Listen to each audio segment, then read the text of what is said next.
Buongiorno cari amici, benvenuti anche oggi nel canale vostro Marietto Veneziano. Oggi parlerò di quando a piccolino mi hanno portato, il capitano del Pinedi di Torino mi ha portato uno che poi nella vita sarebbe diventato uno dei più grandi fondatori di una società di informatica del pianeta.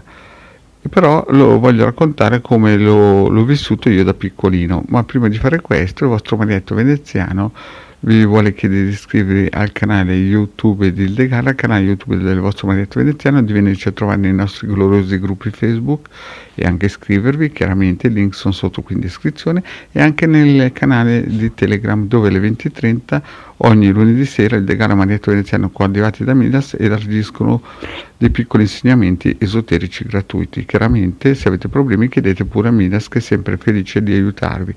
Come vi ripeto, il link è qui sotto in descrizione. Bene, parliamo un po'. Più o meno io avevo 15-16 anni massimo e gironzolavo nel paese, e un giorno a un certo punto arriva il capitano degli Alpini di Torino e mi dice: guarda, fra un po' arriverà qui un soggetto che in futuro sarà a livello mondiale e potentissimo, no?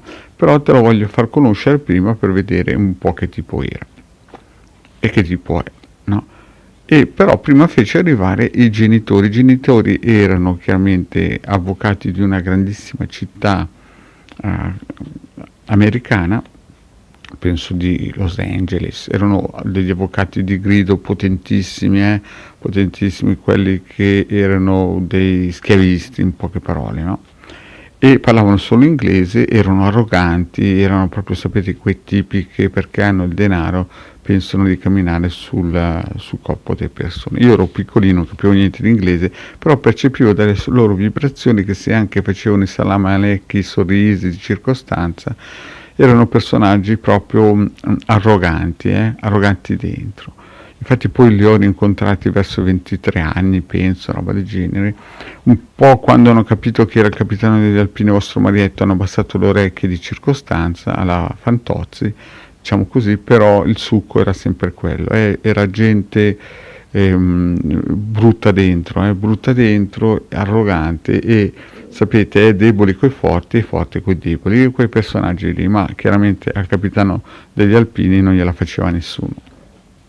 Però il figlio chi era? Il figlio era il classico ragazzino di 20 anni più o meno, nato da questa famiglia che chiaramente non aveva ancora visto bene il nord, no? I suoi genitori gli avevano già definito il futuro, lui invece avrebbe voluto fare il ragazzino, giocare col vostro Marietto, sapeva solo l'inglese e più o meno si gesticolava un po', era bravotto, portava gli occhiali, era il classico ragazzo, insomma, nato da una famiglia molto benestante a livello planetario, ma che in fondo avrebbe voluto continuare a fare il ragazzo dei 20 anni. Purtroppo era stato destinato a governare praticamente una delle società più grandi del pianeta in futuro, no?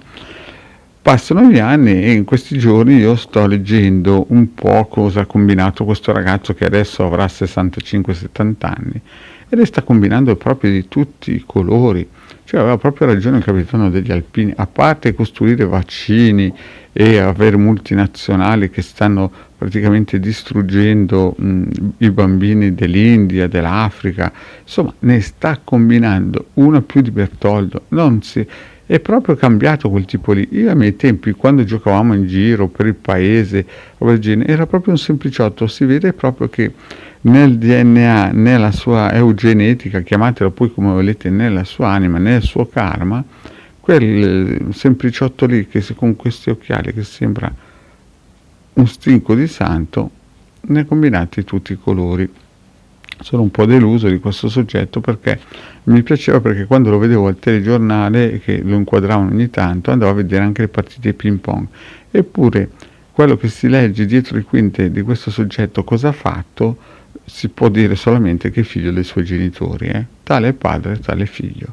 Purtroppo quel tipo lì andrà nel basso astrale e non si rende conto che sta correndo giù in questa, come si suol dire, discesa.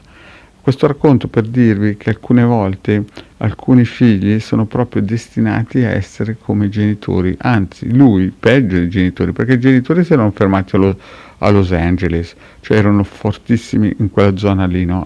Erano il padre eterno in quella zona. Lui è diventato il padre eterno a livello informatico, a livello mondiale, e ha un sacco di compagnie veramente terribili, eh? Quindi, cari amici, non dico per chi è figlio di gente molto potente di stare lontano dai genitori, però state attenti perché quelli sono abbonati e fissi per millenni giù nel basso astrale, eh. Questo ragazzo mi ha deluso perché da piccolino, quando giocavo con lui, abbiamo giocato con lui un mese più o meno, no? Poi dopo se lo sono rivenuti a riprendere, se lo sono riportati negli Stati Uniti, era veramente simpatico. Era venuto, si era tolto da questo schifo dove era ed era venuto a giocare con noi a nascondino, anche se aveva 20 anni, giocava a ping pong, a calcio, insomma era un bambino di paesotto che purtroppo, messo nell'ambiente sbagliato, ha ricominciato a riprendersi il suo karma e andare avanti verso questa direzione. Bene, cari amici, questo racconto solo per dirvi che alcune persone purtroppo sono destinate a essere dei birichini e a staccare il biglietto per il paradiso di Brissago. Cari amici, detto tutto, il vostro Marietto vi saluta e vi ringrazio di avermi seguito fino a qui. Grazie, alla prossima, ciao.